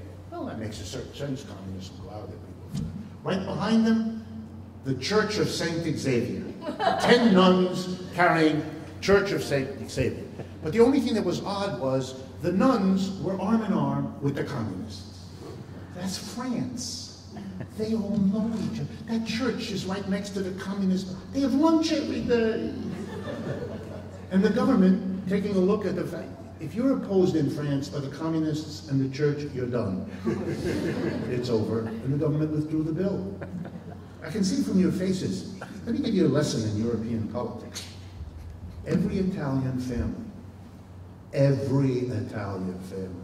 every French family, every Spanish family, every Portuguese family, and most Greek families have in them a communist. You know who the communist is? It's Aunt Louise, the one who makes those really good sandwiches when we have picnics. It's the one that your nephew ran to when he hurt his knee and he fell off his bicycle. He ran to Aunt Louise because she's so nice and warm. When you say to a population like that, watch out for the communist, everybody goes, what the hell are they talking about? Communist? That's Aunt Louise. She never heard of flea. She's my best friend. You can't demonize because everybody knows one or two. And they're just like, you and me. You can't do it. As it doesn't go in those countries. That's why people keep voting for socialism, communism, because it's your neighbor, it's the guy who makes the coffee for you, it's your co-worker, it's your relatives. Demonize them? You just dropped off your children at their house. What are you going to tell me? I'm in danger? I'm not in danger. You're crazy. This makes it very dangerous for political movements. The United States is a place where you could demonize because you got rid of them first, made them very distant, very strange, and now you can tell them anything. Because there's no counterweight in the culture. You can't do that. You just can't do it. By the way, Portugal. Why did I include Portugal? Little detail. Another example of what you may not know. The government of Portugal today is a coalition of 3 political parties. The Portuguese Socialist Party, the Portuguese Green Party, and the Portuguese Communist Party. That's the government of Portugal. It's been that way for a couple of years. And if you didn't know that, gee, maybe it's because the New York Times doesn't mention it. Except at the end of a 27-column story, right next to the advertisement for handbags. But I didn't make that up. I'll just look it up, you'll see. So you mentioned what the U.S. did here in the U.S. to wipe out socialism, communism, but also in Europe. It seems like a lot of our money was spent through the CIA in the 40s and 50s and 60s to try to wipe out socialism, communism there. Could you give some insight into that? Oh yeah, I mean, the historical, there's a 50-year rule in the United States State Department and government documents. You can only release documents after 50 years. That's a rule in part because the assumption is that the people mentioned in these documents have now died or gone on, and so you can begin. Not everything is released, but there's a kind of a general called a 50-year rule. So it's now about half a century since the post-war period, and it turns out, yes, the United States government was financing anti-socialist, anti-communist movements, political parties. You know what we were doing? We were interfering in every single election. The thing that we're so angry that the Russians are doing, they really shouldn't do that. That's an American obligation, not for other countries to do so. How nasty of them, how outrageous that they should do to us what we do and have been doing for half a century across the world. But don't tell anybody I said that. Not to count the coups, all the coups. I know in a previous update you mentioned how some of the big banks have put out a red alert on the stock market. I wonder if you could comment on our current economic outlook, and does Mondragon give tours, I wonder? Yes, Mondragon will give you a tour. You just get, they have a big, they're missionaries. They want to help develop worker co-ops all over the world. Not only that, there are American groups that regularly take people on those tours. If you're interested, talk to me at the end. I'll give you the name of them. Multiple people are doing it. By the way, some of you may be interested. There's another experiment in building worker co-ops going on right now, much closer than Spain. It's in Cuba. The Cuban government decided about 4 years ago to change the direction of socialism, building socialism in Cuba, before Castro died, Fidel Castro died. And the decision was, we're not going to rely on government enterprise, government the way we have been doing. We're changing to focus our future on worker co-ops. And the Cuban government is creating them and subsidizing them and building them. And if you want to see that, which you can now do because we have diplomatic relations with Cuba, airlines fly there all the time and there's no prohibition on Americans going there. And the Cubans also offer trips to go. The University of Rhode Island, I happen to know, regularly takes students and interested people to Cuba where they have a relationship to allow students that are interested from the University of Rhode Island to go there. There are other people that go to Mondragon and so on. There's no problem at all. They are eager to show you what you're doing, and obviously if you go to Mondragon or Cuba, it would be better if you spoke Spanish because then you can have direct interactions with those people, ask them what they feel about it, what experiences they've had, and directly interact with them. Okay, first off I want to say, I went to Mondragon and I interviewed them and I did it, I translated it into English. Even better. And if you go to the Heartland Labor Forum webpage, you go back to mid-2015, you can find that show. Good. All right, and learn about it. We're going to take one more question from Greg, and then I have a final question. And then if you have questions, I'm sure Rick will stay around for a few minutes afterwards. But I also want to say, we have 2 books left and of his book, and so if you'd still like to purchase one, please do. We don't want to send it back to the publisher. So, great. You mentioned co-op banks, and given the political climate that we have right now, I'm really wondering whether anything could get past, where the government would be financing that sort of thing. So I was wondering if you might describe, are there successful co-op banks and how that might aid what's being done here, in terms of financing co-ops? Okay, 2 quick answers. I don't need to tell you because you all know that a government dominated by Mr. Trump as president by the Republican Party in both houses means that getting something progressive through there is, a rich man through the eye of the needle and all of that. I can't comment. I have nothing to offer that you don't already know about the difficulty or the long shot nature of doing anything like that. What I can tell you is even Republicans, if you light a fire, a political fire under their rear ends, will begin to move because it's hot and they don't want to be burnt. And that's what we're in the business of doing. So let me answer the question about co-op banks. Well, first let me explain to you that in the United States we have co-op banks. They're called credit unions. A credit union is a cooperative bank. It's where a group of people, usually at a workplace, this is where it mostly starts, get together and say, instead of putting my paycheck in a bank downtown, I'm going to put my paycheck into the credit union, and I'm going to, write my checks and have my credit card the way I do at a regular bank. But when I make a loan, I will pull my money. And so what it is everybody who works there being a cooperative bank. So we don't need to start from zero. We already have that. If you're not aware of it, the big banks in America have been very frightened by co-ops, credit unions.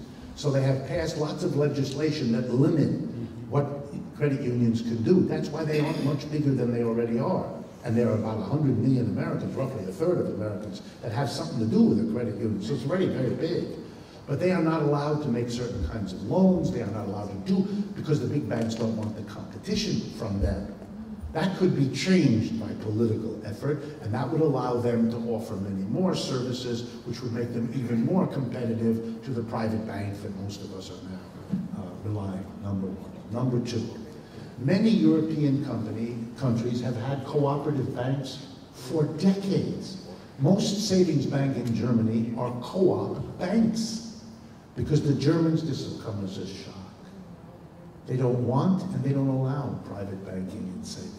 They don't allow it. They won't have it. In fact, we don't allow a private fire department, do we?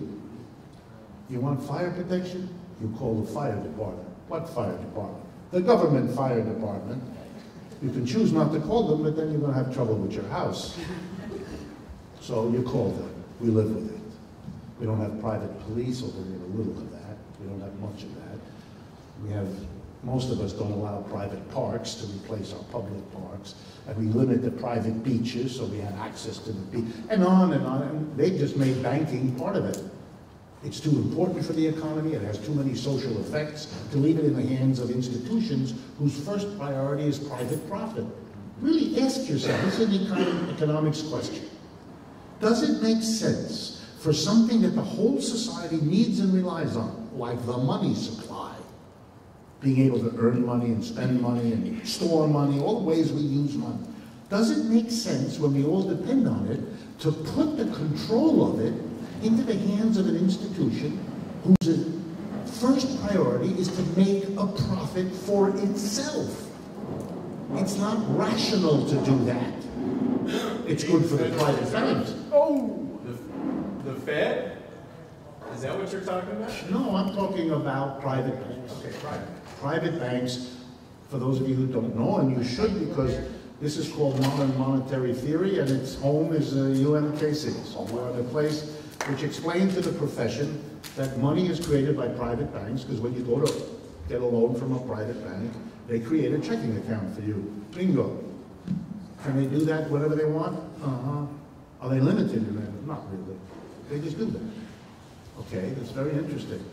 But you're now putting the question of how much money there is in circulation in the hands of people who make a decision that impacts the entire monetary system based on what's profitable for themselves. That's not a smart way of doing things, is it? Come on. These are not complex issues. So the answer is, there are co-op banks around the world. They would meet. By the way, I've met these people whose economists come to conferences I go to. They would be happy to share their 50-year history of cooperative banking with Americans who wanted to do it. It's a little bit strange. Let me end with this. It's a little bit strange to explain this to an American audience. You just saw, over the last 4 years, the biggest banks in America be either found guilty in the courtroom or guilty in government regulations of violating our trust in every activity they do. Let me go through it. Big banks have been caught and had to pay billions in fines for laundering money, knowingly handling criminals' money to enable that criminal enterprise to succeed financially. They've been caught manipulating global interest rates, the so-called LIBOR scandal, where they got caught. They've been manipulating foreign exchange rates. They recently got caught at that. They've mishandled the mortgage crisis in 2008 and had to pay big things. And they've overcharged you for everything from bounced checks to everything the banks do, they stole from us. And what is the constant discussion in the United States? Rules and regulation. Huh? We already had rules and regulation. It didn't work. More of them? You gotta be kidding. They got around them, they evaded them, they undid them. In the case of Glass-Steagall, they literally repealed them. Stop. Why in America is nobody saying, let's see, every single big private bank has ripped us off in every business that it does. Maybe we shouldn't have private banks. Yeah.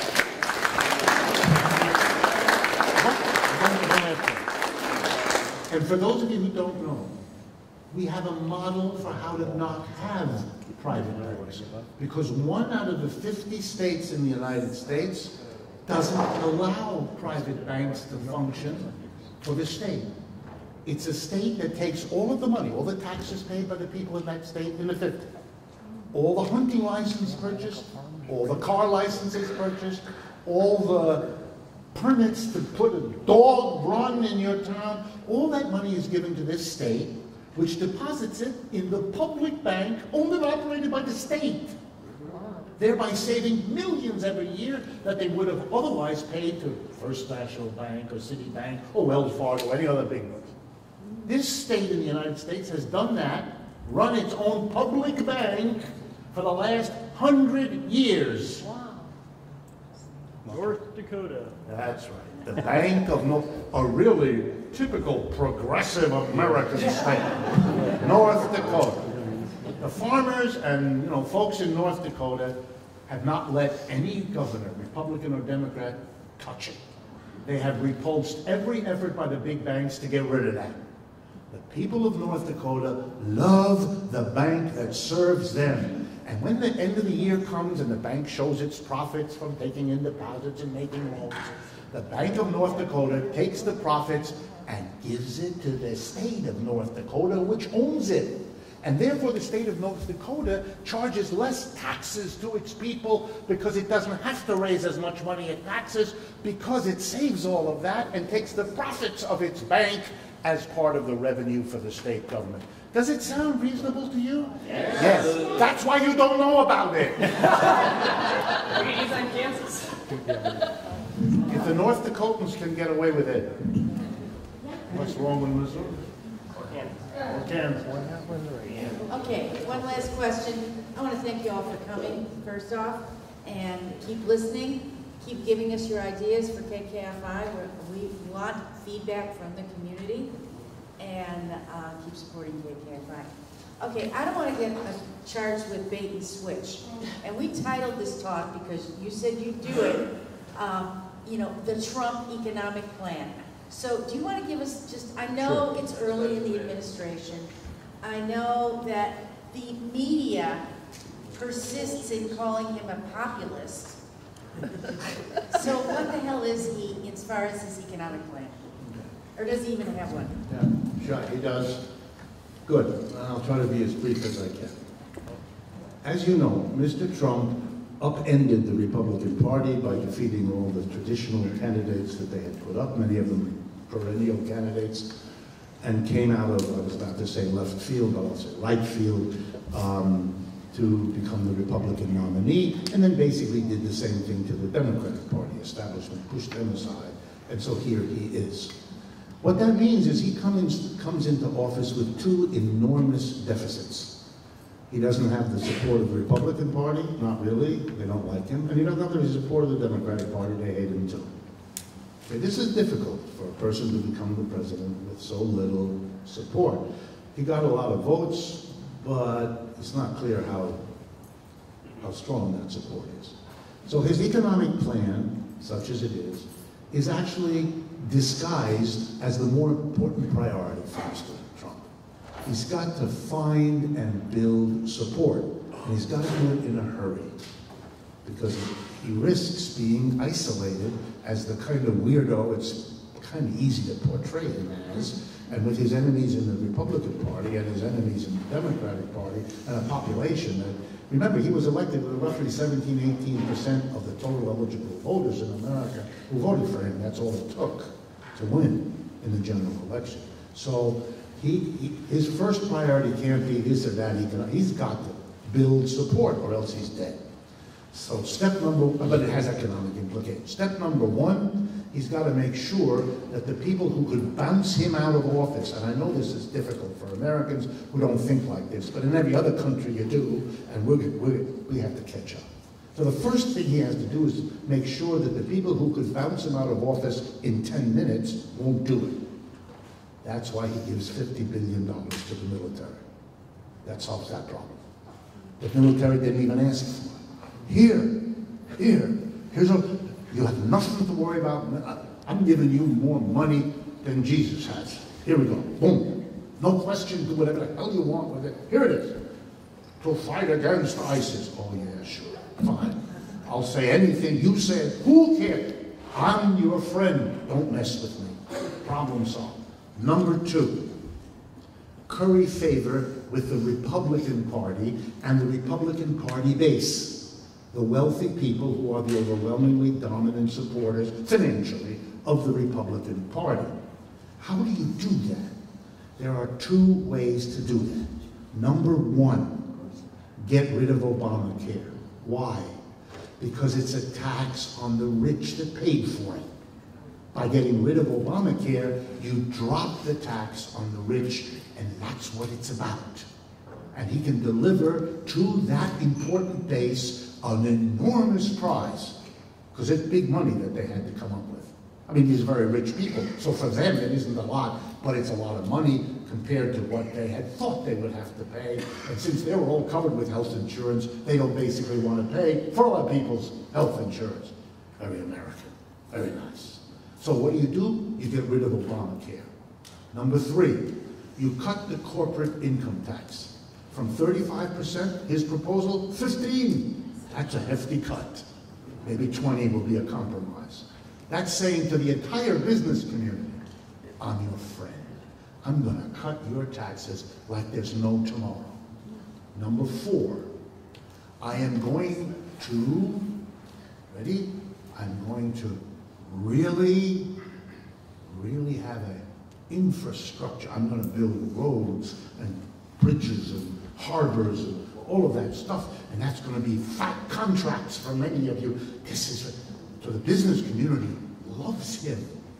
The financiers in New York and Washington love him. He's giving them an Easter basket full of colored eggs of the sort they like, tasty ones.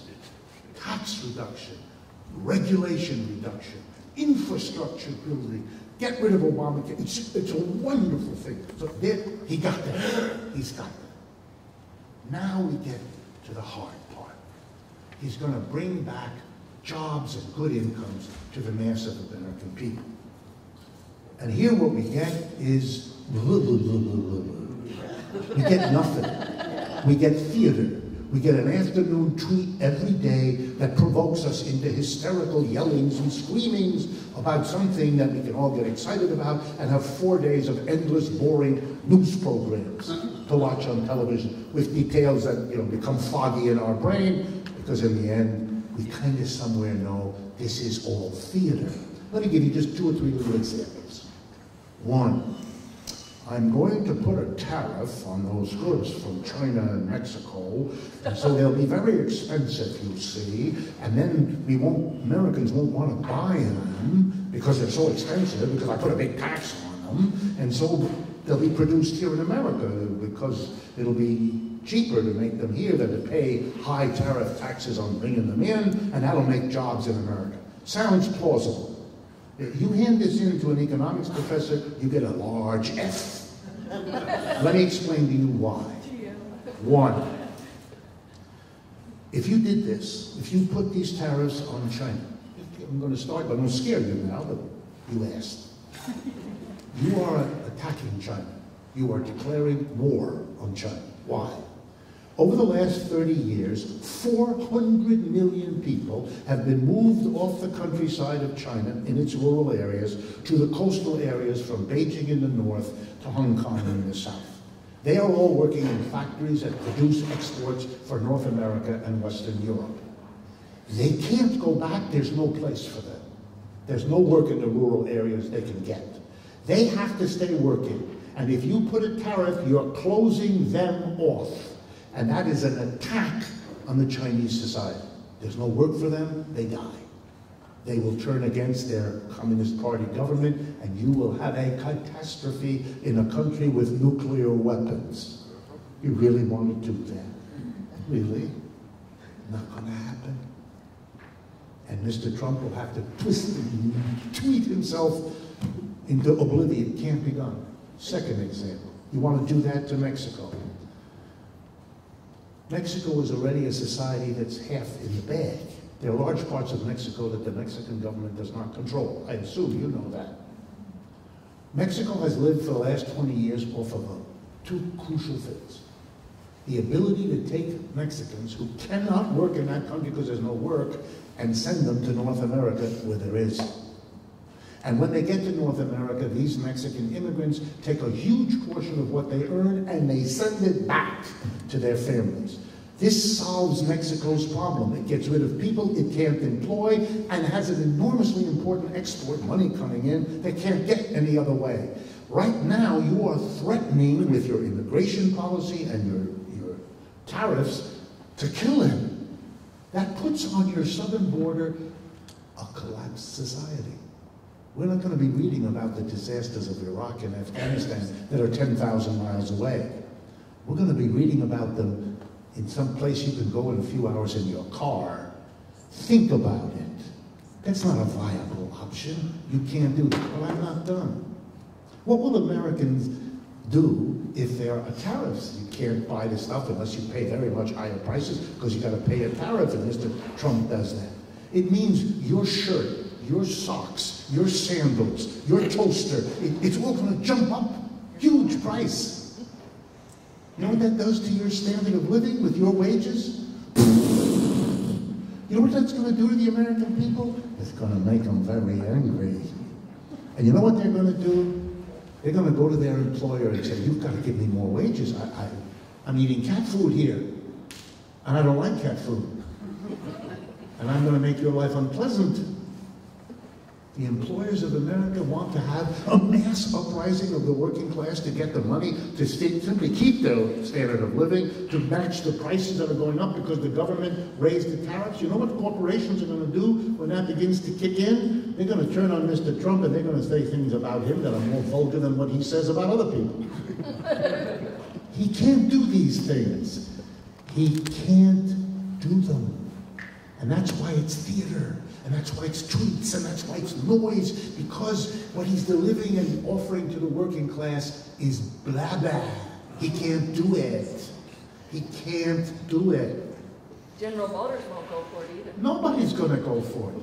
And if it actually worked by some miracle, which I can't foresee, but it's always possible, it would mean that Americans would now get these jobs. Americans demand much higher wages than what we've been paying in Bangladesh or Mexico or China. Americans would demand much higher wages. You know what that creates as an incentive? This is how capitalism works. If the worker becomes better paid, with each increase in the wages of the worker, you've created a bigger incentive for the capitalist to replace the worker with a machine, whether it's a computer or a robot. That's the way capitalism works. The more successful the working class is in raising its standard of living, the greater the incentive for the capitalist to deprive the worker of his job. If that strikes you as an awful bind to be in, well, that's why we're against capitalism, because that's how it works. You know this, but you've been hesitant to put these pieces together. He can't. So even if he did it, and if the wages went up, the next response of the business community would be to robotize this stuff right out of existence. We're stuck.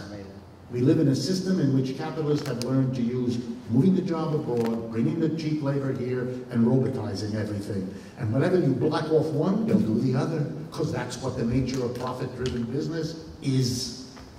So Mr. Trump has a good economic plan to win over the military, to win over the financial community, to win over the business community with big spending, like on the business, for the infrastructure and the military, with deregulation so they can do whatever the hell they want, and with tax cuts. He's got a good plan to build, by the way, a very traditional Republican support base. The stuff for the masses is more theater. He gave them the theater they wanted during the election. I'm different, I'm tough, vote for me, not these old machines that you know are not going to help you. He's now going to demonstrate to the American people that he does exactly what the Republicans have always done, and what they're going to get is nothing. And for me, as an observer, here's the question that ought to scare you. It's not what he's doing now. It's when the American people, which could happen in a month, or 6 or 12, when they figure out what I just told you, that this was all a scam, they are going to turn on that man with an anger, a sense of betrayal, a bitterness that is going to make him twitch. Not tweet, twitch. Okay? And that's the danger point. What is he going to do then? When the babble doesn't work, he has to come up with something else that will distract us. And here's some candidates. War. Yeah, war is number one. War is an old one. Here's another one. Ratchet up the scapegoating. Maybe make those cities that are going to be sanctuaries for immigrants that don't want to make them the bad guys. Or maybe go to more traditional scapegoats. You do know who I mean, don't you? Black people. Come on, you know.